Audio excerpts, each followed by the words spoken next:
ക്രിസ്തുയേശുവിൽ അനുഗ്രഹിക്കപ്പെട്ട എൻ്റെ പ്രിയ സഹോദരി സഹോദരന്മാരെ, ഏവർക്കും കർത്താവ് യേശുവിന്റെ നാമത്തിൽ സ്നേഹവന്ദനം ചെയ്യുന്നു. നിങ്ങളെ കർത്താവ് അനുഗ്രഹിക്കുമാറാകട്ടെ. ആമേൻ.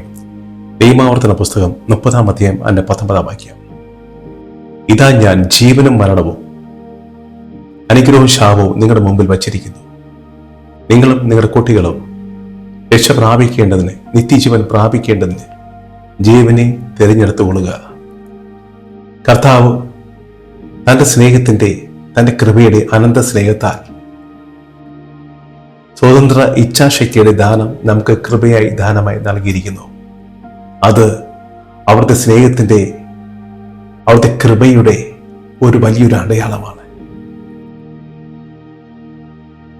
നമുക്ക് കർത്താവിന്റെ ആ രക്ഷയുടെ വചനം സ്വീകരിക്കാനോ തിരസ്കരിക്കാനുള്ള കൃപ അവിടെ നമുക്ക് നൽകിയിരിക്കുകയാണ്.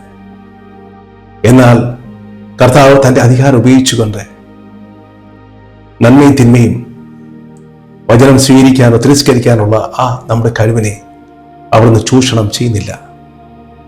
അവിടുന്ന് നമ്മെ നിർബന്ധിക്കുന്നില്ല. നമുക്ക് സ്വതന്ത്ര ഇച്ഛാശക്തിയുടെ ദാനം അവിടുന്ന് കൃപയായി നൽകിയിരിക്കുന്നു.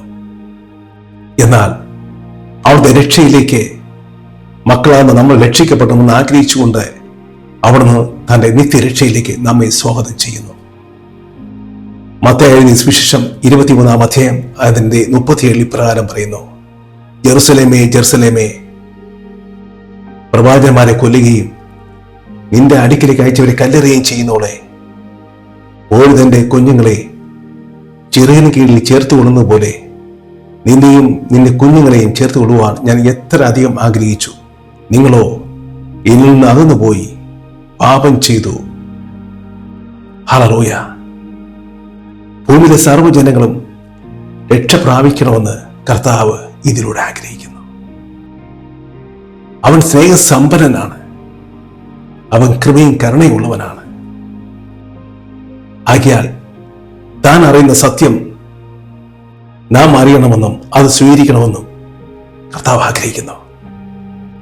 യോഹന്നാന്റെ സുവിശേഷം 3:16 ഇപ്രകാരം പറയുന്നു: തന്റെ ഏകജാനെ വിശ്വസിക്കുന്ന ഏവരും നശിച്ചു പോകാതെ നിത്യജീവൻ പ്രാപിക്കുവാൻ അവനെ നൽകുവാൻ തക്ക വിധം ലോകത്തെ അത്രമാത്രം സ്നേഹിച്ചു എന്നാണ്.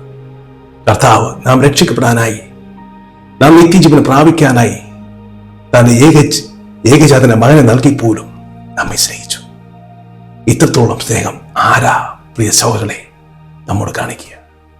ആകയാൽ കണ്ണടയ്ക്കാം. കർത്താവെ, നൽകിയ വചനത്തിനായി സ്തോത്രം. അവർ നൽകിയ സ്വതന്ത്ര ഇച്ഛാശക്തി ഉപയോഗിച്ച് കർത്താവെ, അടുത്ത പുത്രനായ യേശുവിനെ സ്വീകരിക്കുവാൻ ഞങ്ങളെ സഹായിക്കണമേ. പ്രാർത്ഥനയുടെ കൃപയെ കർത്താവെ.